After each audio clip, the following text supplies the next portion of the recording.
پر بیعت کر لیتا ہوں جو کہ اس وقت سامنے موجود تھے کہ یزید کی بیعت تمہارے ہاتھ پر کرتا ہوں، تو گویا کہ اپنے آپ کو سرنڈر کر دیتے ہیں۔ وہی خطرہ جو امیر معاویہ کو تھا کہ مجھے وہ تو پہنچنے بھی نہیں دیں گے علی تک رضی اللہ تعالیٰ عنہ، اور مجھے پہلے ہی شہید کر دیں گے۔ یہی خطرہ حسین کو تھا رضی اللہ تعالیٰ عنہ کہ مجھے یزید تک پہنچنے نہیں دیں گے، پہلے ہی قتل کر دیں گے۔ اور ویسے بھی یہ ایک شرافت، مروت اور حمیت اور غیرت اور عزت نفس کا تقاضا بھی تھا کہ بھائی معاملہ ہے یزید کا، میرا مجھے وہاں جانے دو، اللہ اللہ خرسنا، یو کین اسکورٹ می، میرے دائیں بائیں چلو تاکہ میں کہیں اور بھاگ نہ جاؤں تمہارے خیال میں، مجھے وہاں پہنچا دو، میں وہاں پہ جا کے اس سے معاملہ کر لوں۔ لیکن انہوں نے قتل کیا، اصل قاتلان کوفی، وہی سبائی۔ البتہ یہ ہے کہ اس واقعے کی جو یادگار ہے اس میں کوئی شک نہیں ہے کہ اس نے مسلمانوں میں سے ایک گروہ کے دل میں قربانی اور شہادت کا جذبہ بہت پیدا کیا، اس میں کوئی شک نہیں۔ اور جس طریقے سے کہ عاشورہ محرم میں یاد منائی جاتی ہے، جس طریقے سے اس نے اہل تشیع کے اندر قربانی کا جذبہ بے انتہا پیدا کر دیا، اگرچہ وہ جذبہ بروئے کار نہیں آتا، اس لیے کہ ان کے ہاں یہ عقیدہ ہے، یہ طے ہے کہ جب تک حضرت مہدی ظاہر نہیں ہوں گے ہم کسی کے خلاف بغاوت نہیں کریں گے۔ یہ پوری تاریخ میں ان کا معاملہ رہا، تمام جو ہے ائمہ اہل بیت کا معاملہ رہا، جب تک مہدی نہیں آتے keep sitting and keep waiting, wait and see, that's all. یہ تو خمینی صاحب نے کیا ہے، آیت اللہ خمینی صاحب نے، کہ انہوں نے یہ ایران کے شیعوں کو باور کرایا کہ بھائی جب آئیں گے حضرت مہدی آ جائیں گے، لیکن ہم اب ہاتھ پر ہاتھ رکھ کر بیٹھے رہیں، باطل کو چیلنج بھی نہ کریں، ہمیں کچھ تو کرنا چاہیے، وہ ہاتھ پاؤں ہلانے چاہیے، اور کچھ نہیں تو مہدی کا راستہ جو ہے صاف کرنا چاہیے، تمہید کرنی چاہیے، ان کے راستہ ہموار کیا جائے۔ تو یہ ان کی بڑی عظمت ہے آیت اللہ خمینی صاحب کی کہ اہل تشیع ایران کے جو ہے ان سے انہوں نے یہ بات منوا لی کہ ہم بالکل انرٹ نہیں بیٹھے رہیں گے، بلکہ اب انہیں نائب امام قرار دے کر اور ولایت فقیہ کے فلسفے کے حوالے سے، یہ دو چیزیں ان کی جو ہیں بنیادی فلسفے کی ہیں، وہ اس وقت میرا موضوع نہیں ہے، انہوں نے عوام کو ایسا کھڑا کیا ہے کہ 20,000 سے لے کر 30,000 کے درمیان انسانوں نے جانیں دے دی، عورتوں کے جلوس نکلے، شیرخوار بچہ گود میں ہے عورت کے اور گولی کھا رہی ہے اور مر رہی ہے، گر رہی ہے۔ آپ سوچئے زندگی کتنی عزیز ہوتی ہے، اور شیرخوار بچے کے لیے ماں کی جو زندگی ہے، اس ماں کو اپنی زندگی کتنی عزیز تر ہوگی کہ اپنے لیے نہیں تو اس بچے کے لیے مجھے جینا ہے، لیکن نہیں، گولیاں کھائیں اور گری۔ یہ جذبہ انہی میں ہے۔ واقعہ یہ ہے کہ اہل سنت کے اندر یہ جذبہ نہ ہونے کے برابر ہے، یہ میں واشگاف الفاظ میں کہہ رہا ہوں۔ پورے عالم اسلام میں صرف شیعہ ایران ایسا نکلا ہے کہ جس نے بادشاہت کا خاتمہ کیا، باقی سعودی عرب میں بادشاہت بیٹھی ہوئی ہے، ڈٹ کر بیٹھی ہوئی، اربوں ڈالر کا ایک ایک محل بنتا ہے ان بادشاہوں کا، اور سنی سن ہے، سن،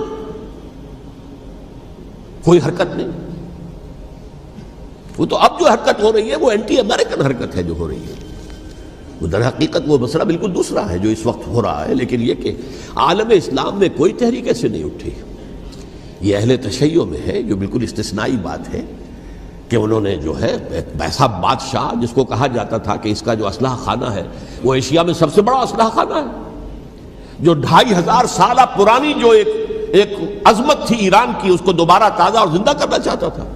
2500 سالہ برسی اس نے منائی تھی، اس کے لیے ایک شہر آباد کیا تھا کہ خسرو یا سائرس یا ذوالقرنین قرآن مجید کی اصطلاح میں اس کی یادگار بنائی تھی، اور وہ سوچ رہا تھا کہ وہی عظمت دوبارہ ایران کی ہوگی جو کہ خسرو کے زمانے میں تھی، جس کا قرآن مجید میں سورہ کہف کے اندر ذکر ہے، مشرقی فتوحات، مغربی فتوحات، شمالی فتوحات۔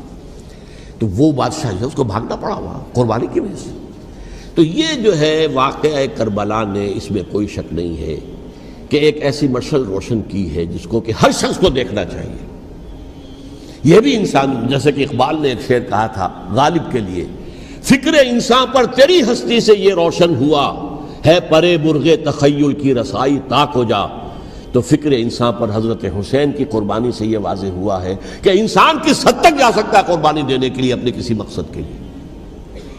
مقصد ان کا جو تھا، میں نے اسی لیے آیت پڑھی تھی، معاذ اللہ ثم معاذ اللہ۔ میں ایک آخری بات جو کہہ رہا ہوں وہ نوٹ کر لیجئے ایک خاص انتہائی نقطۂ نظر کے عام کیے جانے کی وجہ سے سنیوں میں بھی ایک انتہائی رد عمل پیدا ہوا ہے. Extreme rightist سنیز. اگر ایک طرف سے حملہ کیا گیا ہے حضرت عثمان کی نیت پر، ان کو خیانت کا الزام لگایا گیا، ان پر اقربا پروری کا الزام لگایا گیا، حضرت ابو موسیٰ اشعری پر خیانت اور غداری کا الزام لگایا گیا، یہ ساری چیزیں اگر صحابہ کرام کے اوپر ہوئی ہیں، امیر معاویہ پر، امیر اور عمرو بن العاص پر، تو جواب میں کچھ لوگ کھڑے ہو گئے. حضرت علی وہ اقتدار کے طالب تھے، معاذ اللہ ثم معاذ اللہ ثم معاذ اللہ. یہ اہل سنت کا موقف نہیں ہے. حضرت حسین اقتدار کے طالب تھے، ہرگز نہیں، ہرگز نہیں، ہرگز نہیں. وہی اصول جو میں نے بتایا تھا سب کے لیے لاگو رہے گا. وہ امیر معاویہ کے لیے ہے تو حضرت علی کے لیے بھی ہے، حضرت حسین کے لیے بھی ہے. یہ نیک نیت ہے. آپ ان کی کسی رائے سے اختلاف کر سکتے ہیں لیکن ان کی نیت پر حملہ نہیں کریں گے. نیت پر حملہ کریں گے آپ کا ایمان بالرسالت جو ہے وہ مجروح ہو جاتا ہے. یہ رسول کے ساتھ بھی ہے. رسول نے ان کا تزکیہ کیا، یتلو علیہم آیاتہ ویزکیہم، اس کا سارا عمل محمد کا کیا ہوا صلی اللہ علیہ وسلم. تو صحابی کے معاملے میں یہ ہمارے ہاں ان کو اہل سنت جو ہیں جو معتدل مزاج کے، اکثریت ان کی، یہ تو چند لوگ ہیں ذرا قلم چلا لیتے ہیں تو ان کی بہت سی کچھ چھوٹی چھوٹی کتابیں بھی شائع ہو گئی ہیں بہت، لیکن انہیں اہل سنت نے قرار دیا ناسبی یا خارجی. جیسے خوارج نے کہا تھا حضرت علی بھی کافر ہیں اور حضرت امیر معاویہ بھی کافر ہیں، حضرت عمرو بن العاص بھی کافر ہیں، معاذ اللہ ثم معاذ اللہ. ایسے ہی کچھ لوگ حضرت حسین پر بھی الزام لگاتے ہیں کہ اقتدار کی ہوس اور طلب کے اندر انہوں نے یہ سارا سفر کیا تھا اور بس یہ ہے کہ وہ جو بازی تھی وہ ہار گئے. اللہ اللہ خیر صلی اللہ، اس سے آگے کیا ہے معاملہ؟ نہیں، معاذ اللہ ثم معاذ اللہ.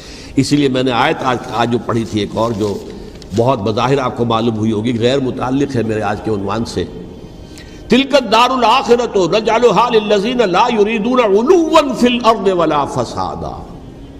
یہ سورہ قصص کے آخری آیات میں سے. دیکھو یہ آخرت کا گھر جو ہے وہ ہم خاص کر دیں گے ان لوگوں کے لیے جو اس زمین میں اپنے اقتدار کے طالب نہیں ہوتے. زمین میں اقتدار کے طالب ہوگے فساد ہو جائے گا. تم بھی طالب، میں بھی طالب، جھگڑا ہوگا، لڑائی ہوگی، دنگا ہوگا، فساد ہوگا. تلک الدار الآخرۃ نجعلھا للذین لا یریدون علوا فی الارض ولا فسادا.